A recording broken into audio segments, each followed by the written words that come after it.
శ్రీ మాత్రే నమః.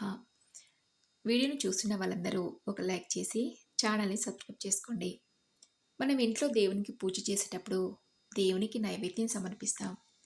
దేవునికి సమర్పించే నైవేద్యం విషయంలో ఖచ్చితంగా కొన్ని నియమాలు పాటించాలి. అయితే ఇంట్లో దీపారాధన చేసేటప్పుడు దేవునికి కొన్ని ప్రత్యేకమైన నైవేద్యాలను సమర్పిస్తే మీరు చేసే పూజలకు రెట్టింపు పుణ్య ఫలితం దక్కుతుంది.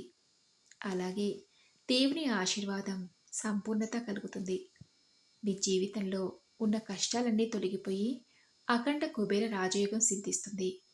దేవునికి సమర్పించే ఒక్కో నైవేద్యానికి ఒక్కొక్క పుణ్య ఫలితం లభిస్తుందట.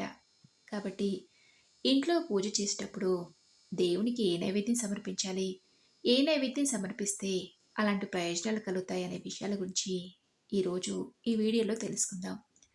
దేవుడికి సమర్పించే నైవేద్యాన్ని రాగి ప్లేట్లోనే సమర్పించాలి, లేదా ఒక తమలపాకు పైన నివేదించాలి. వేడిగా ఉన్న నైవేద్యాన్ని దేవునికి నివేదించకూడదు, అది మహాపాపంగా పరిగణించబడుతుంది. గోరువెచ్చటి పదార్థాలు మాత్రమే దేవుడికి నైవేద్యంగా సమర్పించాలి. అయితే ఒక్కోసారి దేవుడికి పెట్టిన నైవేద్యానికి తరచూ చీమలు పడుతూ ఉంటాయి. దేవుని నైవేద్యానికి చీమలు పడితే మీకు అదృష్టం పట్టబోతుందని శుభ సంకేతం. ఆర్థిక కష్టాల నుంచి బయటపడతారని అర్థం. దేవునికి నైవేద్యం సమర్పించినప్పుడు ఓ గ్లాస్ నీళ్ళని కూడా పూజ గదిలో పెట్టుకోవాలి. పూజ గదిలో తప్పకుండా తీర్థం ఉండాలి. తీర్థం లేని పూజ అసంపూర్ణమని వేద పండితులు చెప్తారు. ఇంట్లో పూజ చేసేటప్పుడు పూజలో ఒక చిన్న బెల్లం ముక్కను సమర్పిస్తే ముక్కోటి దేవతలందరూ సంతోషించి మీ ఇంటిపై కనక వర్షాన్ని కురిపిస్తారు. దేవుని పూజలో పంచదార నైవేద్యం మీ పిల్లలకు ఎటువంటి నిర్దిష్టి తగలకుండా కుటుంబం అంతా ఆరోగ్యంగా ఉంటారు. పటిక పిల్లని నైవేద్యంగా సమర్పిస్తే మీ కుటుంబానికి సిరి సంపదలు చేకూరుతాయి.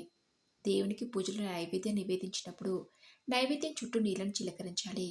కుడి చేత్తో నీళ్లు చిలకరించి అమృతమస్తు స్వాహాన్ని 2 చేతులతో దేవునికి నైవేద్యం సమర్పించాలి. మీరు త్వరగా ధనవంతులు కావాలంటే లక్ష్మీదేవి పట్టం ముందు 2 ఎండు ఖర్జూలను నైవేద్యంగా సమర్పించి లక్ష్మీదేవికి నమస్కారం చేసుకోండి.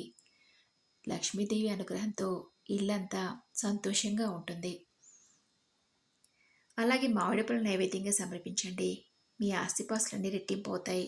మంగళవారం రోజున మీ పూజ గదిలో ఉన్న ఆంజనేయ స్వామి పటం ముందు 21 తమలపాకులను పెట్టి పూజ చేస్తే మీ మనసులో ఏది కోరుకున్నా సరే ఆ కోరిక నెరవేరుతుంది. అప్పుల బాధలు త్వరగా తీరిపోవాలంటే ఇంట్లో పూజ చేసేటప్పుడు నైవేద్యంగా అరటిపండు నివేదించండి. ఇంట్లో దీపారాధన చేసేటప్పుడు దేవునికి కొబ్బరికాయని సమర్పిస్తే మీ ఇంట్లో ఎలాంటి డబ్బు సమస్యలు లేకుండా ఇల్లంతా ఐశ్వర్యంతో నిండిపోతుంది. అలాగే పులిహోర నైవేద్యంగా సమర్పిస్తే మీ ఇంటి సంపాదన విపరీతంగా పెరిగిపోతుంది. యాపిల్ పండు నైవేద్యంగా సమర్పిస్తే మీ ఇంటికి ఉన్న దరిద్రం మొత్తం తొలగిపోయి మీ ఇంటి ధన ప్రవాహం విపరీతంగా పెరుగుతుంది. కమలా పళ్ళను నైవేద్యంగా సమర్పిస్తే పెండింగ్లో ఉన్న పనులని సకాలంలో నెరవేరుతాయి. ప్రతి శుక్రవారం రోజున నల్ల చీమలకు పంచదార వేస్తే డబ్బు పరంగా లక్ష్మీదేవి అనుగ్రహం మీ ఇంటిపై ఉంటుంది. సపోటా పండు నైవేద్యంగా సమర్పిస్తే పెళ్లి కాని వాళ్ళకి త్వరగా వివాహం అవుతుంది. ఏళ్ళనాటి శని దోషాలను వెంటనే తెలిగిపోతాయి. నల్ల ద్రాక్ష పళ్ళ నైవేద్యంగా సమర్పిస్తే మీ ఇంటికి మంచి రోజులు ప్రారంభం అవుతాయి. జామ పండును సమర్పిస్తే ఆరోగ్యం లభిస్తుంది. పూజలో దేవునికి పెట్టిన నైవేద్యాన్ని మీ కుటుంబం అంతా తప్పకుండా తినాలి. తింటేనే దేవుని ఆశీర్వాదం లభిస్తుంది. లక్ష్మీదేవికి తీపి పదార్థాలంటే చాలా ఇష్టం కాబట్టి ఎవరైతే డబ్బు సమస్యలో ఇబ్బంది పడుతున్నారో అలాంటి వాళ్ళు శుక్రవారం రోజున లక్ష్మీదేవికి నైవేద్యంగా పాయసం కానీ తీపి పళ్ళంగా నివేదిస్తూ ఉండాలి. సాయిబాబాకి నైవేద్యంగా మిఠాయిని సమర్పిస్తే మీరు అనుకున్న పనులన్నీ అడ్డంకులు లేకుండా పూర్తవుతాయి. వ్యాపారంలో అధిక లాభాలు రావాలంటే లక్ష్మీదేవికి బెల్లం అన్నాన్ని నివేదించండి. మీ వ్యాపారంలో అధిక లాభాలు వస్తాయి. ఒక సోమవారం రోజున శివునికి నైవేద్యంగా కొబ్బరికాయని సమర్పించి మారేడు దానితో అర్చన చేస్తే మీ జీవితంలో ఉన్న కష్టాలన్నీ వెంటనే తొలగిపోతాయి. మీ మనసులో ఏదైనా కోరికలుంటే అది త్వరగా నెరవేరంటే శ్రీకృష్ణునికి అటుకులు నైవేద్యంగా సమర్పించండి. ఇంట్లో పూజ చేసి దేవునికి నైవేద్యం సమర్పించిన తర్వాత 5 నిమిషాల వరకు గదిని మూసేయండి.